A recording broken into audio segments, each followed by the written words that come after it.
Hey guys, welcome back to my channel Rewind That. It's your girl Miss K. If this is your first time coming across my channel, welcome. Please be sure to subscribe if you like the vibe and hit that notification bell so you know when I upload more videos like this one. Today guys, we're going to be talking about TheChi Season 5 premiere, Episode 1, and it's called Overnight Celebrity. Alright guys, so the episode starts off with freaking Emmett and Keisha getting it in. All right, first we don't see Emmett, we just see Keisha enjoying somebody down south. All right, so I'm like, okay, is it gonna be Christian or is it gonna be Emmett? All right, and of course it's Emmett, but it turns out to be a dream. All right, they was really getting it in, and here comes Tiffany waking him up like, Emmett, I'm leaving. I got to go to my mother's house because I got some things to think about. All right. So he's waking up with a hard on and all that. And then she got the nerve to say, I hope it was me you was dreaming about. And I'm like, girl, why do you care? You know what I'm saying? Like you don't want him anymore, which is why you're leaving to go to your mother's house. Okay. You want everybody else, not him. All right. So next we're going through a few other scenes where we show different characters and kind of catching up on them. So you see Kev and Lene, I think that's her name, the girl that moved in with them and everything. They in the room, he trying to smoke weed and everything. They late for school. And so then we go to Papa, and he got braids now.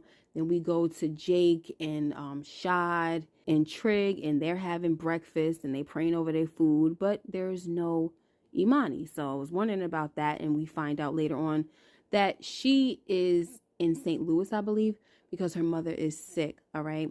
So next, we have Jake dropping off his girl. Okay, so we see that him and Jemma are still going. I don't want to say going strong, but they're still going. Okay, and Kev is right there to just witness it. You know, it's crazy to me, but he's just right there to witness it. You know, ain't nothing gonna happen between him and Lene. And then you got Papa in the back as well. So everybody goes back to the same school now, and Jemma, she goes to the private school. So they're on their way to school. And we know that today Jake is going to be trying out for the varsity basketball team. And he's like telling Jemma that he wants her to be there. She almost forgot about it because she got something else to do. But she lets him know that she's going to be late. So as Jemma gets out, Kev climbs out of the back seat and he gets into the front seat. And you got Papa back there talking about, so you and Kev are like on some brother and sister stuff, right? And she's like, yeah, I guess. And why? And Papa gonna talk about something. Just because I walk with the Lord don't mean I'm blind, you know. And I like what I see in you.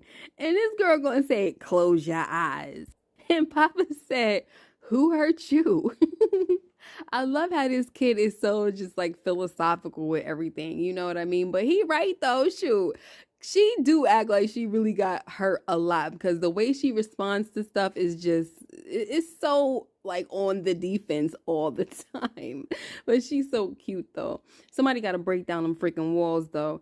Next, we got Bakari up to his regular old shenanigans, okay? Being a freaking bad child. And he's up in the Rock Center, right? That's Tracy's little community center. And he's causing all this trouble, fighting with this kid because the kid is, I guess, selling on his block or on his block or something stupid like that. And the first thing that came to my mind was, how did you wind up in here? You know what I'm saying? Like, you don't seem like the type of kid that will go to an outreach center. Like, you just seem like you're all about the streets and you don't care about putting yourself on the right path, okay?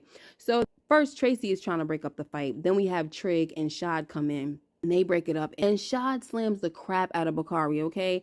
And then they take them into the office. And, you know, Tracy is just basically saying, there's no room for this type of stuff in here. Like, you know, I did this for my child. Y'all cannot be screwing up something that I put in place for his memory, you know? And you totally understand that. So, you know, Shad and Trig, they want to really help this kid. They want to help both of them. So they saying, y'all need to come back, all right? We want to see y'all here the next day and all of that.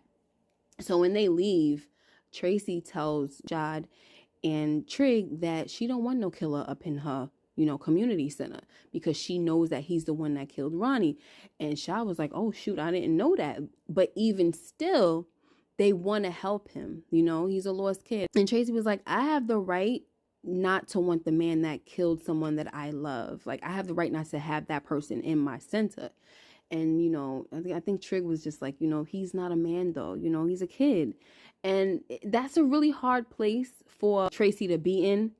So I really do get what she's saying, but I also get what Trig and Shad is saying, because this is a lost kid and he needs help. You know what I mean? So it's like if you kind of let him just be out here in the streets, then he's probably going to kill more people. You know what I mean? So you got to get him in there. So if you want any kind of hope in the community, then this is what you got to do. So I do feel bad that she's in this situation, but I do agree with Trig and Shad, you know?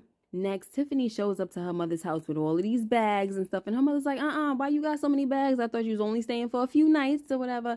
And Tiffany said, I never said that. So the mom is like, what happened between you and Emmett? And of course, Tiffany, she doesn't want to talk about it in front of little Emmett. So she says nothing. And her mother was like, I knew that open marriage crap wasn't going to work. And I don't understand y'all young people. How you want to be married but still want to screw everybody too? And she's speaking straight facts, So before we move on to the next scene, Tiffany gets up to her old room and I guess she's reminiscing. She got the little B2K poster on the wall and everything. Like nothing has changed, okay? Cute little room, nice little purple lights going across the wall. And, she's just looking around, still got her coat on. And her mother calling up Tiff. And she's like, what? And of course, her mother had to correct that, like, excuse me, what you say? So she's like, yes, Ma. And so the mother says, can you bring me the remote, guys? Okay. And Tiffany was like, what? Like, you're downstairs. Okay. Obviously, guys, the remote is probably not too far away from the mother. But as another mother, honey, let me tell you something. Okay. The remote is 2 feet too far away from me, okay? And I've been working all daggone day. Get your behind from up them stairs. Come on down here and get that daggone remote because I don't feel like moving, okay? All the mothers and fathers say, hey. Because only y'all understand, all right? Anywho, next. Keisha has decided that she needs to move out of her mother's house and stay at the dorms at college with her baby. All right. And she doesn't know what's going to happen with her relationship with Christian. So it is nice to see that Keisha is still working towards getting her education and making something out of herself. Okay. Next, Emmett goes to his father's house and he's like, can you please tell me what to do to get Tiffany back? And his father said, man, screw Tiff. She don't want you. Okay. And so here's my thing, guys. I was annoyed when he told Emmett to drink, like have something to drink, because this is what's going to help. All right. You probably need to cry and get it out and deal with it. This is what my father taught me. So this is what we're going to do. And it's just like, really? So you're going to teach him the same thing your father taught you? I mean, I understand that is how it goes a lot of the times, but sometimes you do have to smarten up and realize that some of the things that your parents taught you is not something that you should be passing on to your own children, okay? You got to learn from them. Learn from them from the good things and learn from them from the bad things. Keep the good, throw out the bad, all right? Make some corrections. That's how it should always go. But instead, he got this boy over here drinking and then going to Tiff's mother's house and throwing the freak up, okay? But before we get there, he over here asking his father if he ever dreamed about another woman. And so his father go and tell him, well, me... While me and Dom was getting it in and I was doing it, hitting it from the back, doggy style, whatever he said, right? And no one asked you all that, okay? It was a simple question. Nobody told you to get all into it, all, vivid and all that explicit and everything. Like, come on now. So he's getting all specific. And he said, she was nice and juicy and all of that, but I just couldn't let it go, like he couldn't, get it off. So... So then he tells Emmett that, but I started thinking about your mother. And once I thought about her, I came right away. And I was like, oh, no. And of course, Emmett was like, no, my ears. And he doesn't want to hear this. But it almost seems like something clicked in his mind. Like, you know what? Yeah, I was thinking about Keisha, but I don't want to lose my child's mother either, like his father did. You know what I'm saying? So that's when he goes over, like, I gotta go get my woman. And he goes over to Tiffany's mother's house and he's throwing up in the snow, which is very freaking disgusting. But long story short, with that whole scene, Tiffany makes him come in. And she just basically tells him that, I feel like I've been chasing you my whole life. And when he finally did marry her, she thought it was because he wanted to, but it was just because he was scared. And that's when the whole Dom situation came up. And he was like, well, I was just trying to be honest about that, not going into the marriage with secrets. And she was like, well, I got to be honest with you. I don't think I want to be your wife anymore. Next, Jada and Suede seem to still be going strong, I guess. I don't know, guys. I want to say folks is going strong, but they don't really seem to be going strong, okay? Like, after seeing this episode, we see that folks is thinking about past loves, okay? Like, although Emmett is trying to get his wife back, he's over there dreaming about his ex, which is Keisha. And then you got this lady over here, Jada, who's with this young dude who loves her so, all right? Now she over here thinking about her ex, which is her baby father, Emmett's dad, Darnell. But anyway, let's get back to this scene. So what's going on is Suede wants to move in. And Jada's like, I don't know. I need to think about that. And he's like, you never thought about it before? And she's like, I just don't want to rock the boat. Come to find out, she tells him later on that she's been so used to living by herself and she didn't think that she would actually enjoy it this much. And he's like, so you don't want me here? And she said, no, I love you here. You fix things around the house for me and you take care of my plants better than I could. And before he responded, guys, I was talking to the TV like, girl, you make it sound like he your little errand boy or your freaking in-house taskmaster and all that. You know what I'm saying? And that's practically what he said after that. Like, wow, it just sounds like I'm just somebody that you got here to just do your house chores for you, And then he walked away. And I was just thinking, like, Jada, why would you even say something like that to him? That's not a nice thing to say. It makes you sound like you're using him. So I'm not surprised by all this, guys. I think last season she did tell him that she loved him, but I'm not surprised that she's struggling with her feelings because her and Darnell did draw a little closer together when she was sick. So I'm really not surprised about any of the things that's going on, especially when Darnell went over to the apartment and he wound up fixing the shower and everything. And then he said, I'm your regular handyman and all of this stuff. And she was like, well, is that all you could offer? I said, what? I said, this better be a dream because he was on it, okay?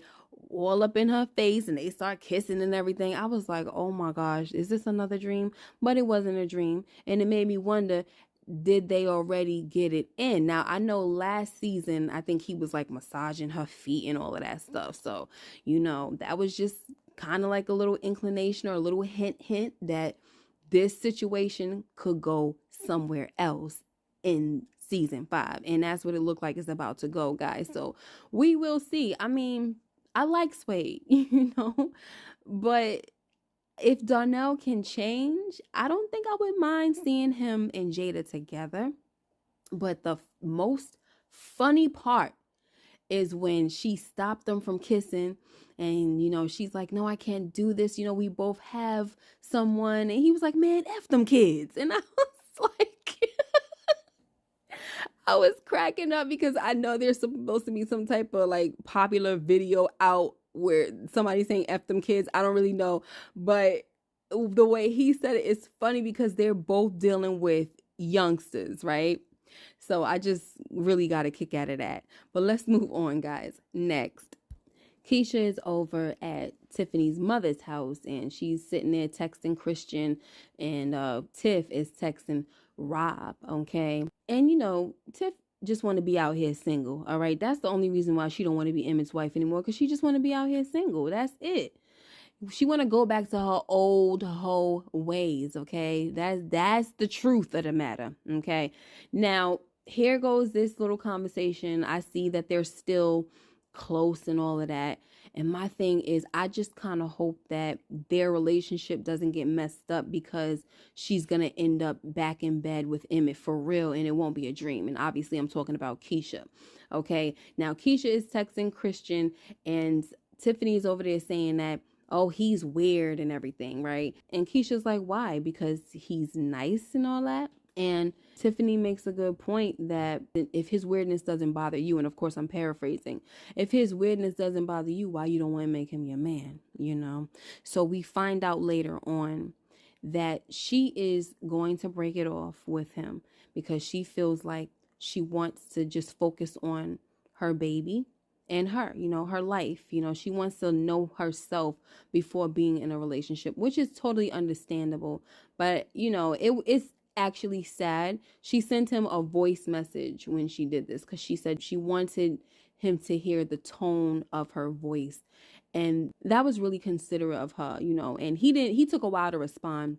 And then when he finally did respond, he let her know that he appreciated the fact that she regarded his feelings, and he started saying all of these things like, it's really messed up that it's hard being a nice guy because people don't believe you, or people think you're weird, or they think you have something to hide, and all of that stuff. And it was everything that so many people kept saying last season. Like, they just had these theories that he was going to turn out to be something messed up and all of this stuff. And I believe that this was like the writers addressing those theories, you know what I'm saying, of people trying to say that because he's too good to be true, so something got to be wrong. And it was like the writers were using his character to address that situation. Like, I hope that next time when you find a good guy that you believe him, because it's really sad that this is how we're treated. It's not a fairy tale. Like, it's not a lie. Like, we actually do exist. And it really, it touched me because I'm like, yo, he really was a nice kid, and I believed in him. I wasn't one of those people that was like, nah, he crazy, he got something to hide. And I wasn't one of those people.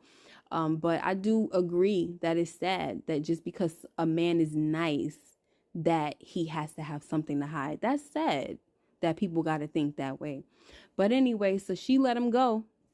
And I don't agree, guys, but she says she got to find out who she is. You know what I mean? And I can respect that. I just wish that he wasn't hurt in the process, and even her conversation with Tiffany, she's like, he was good for the moment. When she came out of that ordeal, he was the type of softness that she needed, and Tiffany was like, oh yeah, like a soft place to land, and it's like, that's awesome and all, but at the same time, this is this man's feelings, Anyway, let's move on, guys. Next, we see Jake at tryouts, and he's absolutely horrible, guys. Just immediately he's told that he did not make the team. I don't even know what the heck he was thinking. If you can't play ball, what are you doing trying out for the team? And we get a scene where Papa was telling him that, like, so you just stereotyped yourself, like you just thought you was gonna make the team because you tall and black. Like, what was you thinking? But anyway, so back to this scene. So Jemma, she comes late as she said she wasn't, and she had this little pie in her hand. Jake walks off because he's pissed, and she goes behind him and she's like, hey, what happened? And he said, I didn't make the team. He got this whole attitude, and she's trying to be encouraging, and she tells him that he could be good at other things, right? After he says, I want to be good at something. And then she gives him this pie. I don't know if she must have made it or something like that, or bought it. I don't know. And he was so rude and was like, I don't want that ish, and walked away. Like, it's just very disgusting how he treats her. And we already saw that he was treating her like this last season as well, and she's not used to this, especially because Kevin didn't treat her like that at all, so she goes home and her father sees her in bed, and he like, what happened? Like, you not going to school today? You not feeling good? And she's like, oh, I'm taking a mental health day. And I'm like, girl, if you don't get your freaking behind up and go to school, you got your feelings hurt by your boyfriend, so you think you need to take a mental health day? Like, to me, Jemma is always so freaking dramatic, and it's really annoying to me. You would have got your behind up. I'm sorry, my child would have got her freaking behind up. I'm very serious about mental health. But this right here, no, we're not doing that. Get your butt up and go to school, okay? But I do like the conversation, that they had. The father was like, listen, I want you to talk to me. I don't want you to, be somebody that when you go to college, you don't really want to come home and all of this stuff. So just tell me what's going on. I'm here to talk. So she lets him know that Jake was being an a-hole. And he's like, well, that's what boys that age, that's what they are normally. And she's like, well, he's basically disrespectful, and sometimes it makes me wonder if I should have just stayed with Kevin. And he was like, no, we ain't gonna do that. Just because you have a bad day with him doesn't mean that you should be trying to bring Kevin back into the situation. And the father goes on to say, plus you guys are kids, no relationship is perfect, and you guys are just practicing on each other, and Jemma said, but I'm not his punching bag. And the father says, no, you're not. But it's also up to you to teach people how to treat you. Maybe you need to give him some space, like a little consequence, okay? And if he comes back to you, then great. And if not, then let him go. You know, I like when he was telling her that if somebody treats you the way you don't like, then you should give them a taste of what it feels like to be without you. You know, a lot of times if you don't give people consequences for how they treat you, they just gonna keep on going. You know what I mean? So this was a pretty cool moment. I always liked the way he interacts with his daughter. All right, so we're gonna see, is she gonna take her father's advice and tell Jake to, hit the road for a little while? And I do believe he will come crawling back if she goes ahead and takes her father's advice. Okay. Next, Trig is at Emmett's restaurant, and he's making sure that he can still hold his proposal/engagement party at the restaurant, right? And Emmett is like, of course, So as they're walking to the front door, we hear a glass break, and it's Trig's window. A freaking brick was thrown through his window. He goes outside and he sees Bakari running with his freaking bad behind. He catches up to Bakari and starts beat the crap out of him. Like, I think he punched him a few times, but he was like choking him out. And meanwhile, whoever was with Bakari, they were recording it. All right. So this recording winds up getting all over the place. And people started calling him the ops, and he's a fake community activist or whatever the freaking term they use, right? And Shad comes in and shows him, and he's like, yo, we gotta fix this. And I feel like I can get through to this kid because I've been where he is before. So Shad is really kind of taking, like, I don't want to say he's taking a liking to him, but you can obviously see that he's drawn to him, and he wants to help. So I do like that. And I do hope that something is going to come out of that. So anyway, they go and they find Bakari, and he's somewhere by himself and he's smoking. So when they see him, they're like, listen, we need you to come down to the community center. And he's like, I don't want to come down there, still playing hard. And Shad is trying to let him know, look, I used to be you, but Bakari's not trying to hear it. And he's like, me and you ain't got nothing in common. So then Trig says, listen, I know what it's like to take a life, and smoking and all that stuff, that's not going to make it no better. You need to come down to the freaking rock center, and that's that.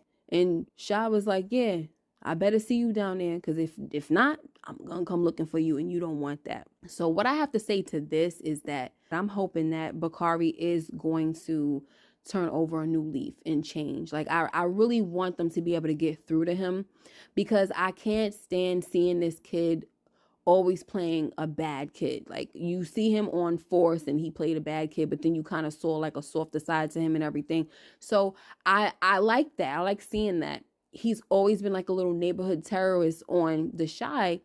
So to see him get a different part where he might soften up, and you can just really see this is a freaking kid. He's not a monster. He just needs guidance. I really want to see that whole thing play out with this. So I'm kind of excited about that. The one thing that I will say right here and right now is that I am afraid that if he does turn it around, he's going to wind up getting killed. I really hate stories like that, but I would not be surprised. That same kid that he was fighting could be someone that kills him, and hopefully not. Maybe they could get through to the kid as well, and they can just make peace, because they're from different sides of the hood or whatever. Like, he didn't want him on his block and all the stupidness, but hopefully that does not happen, and we could really see something different. All right. But another thing that I want to say before we move on is that it's weird, because I always looking at Bakari like, you little freaking bastard. That's all you do is terrorize the neighborhood. You're a little killer, all of that.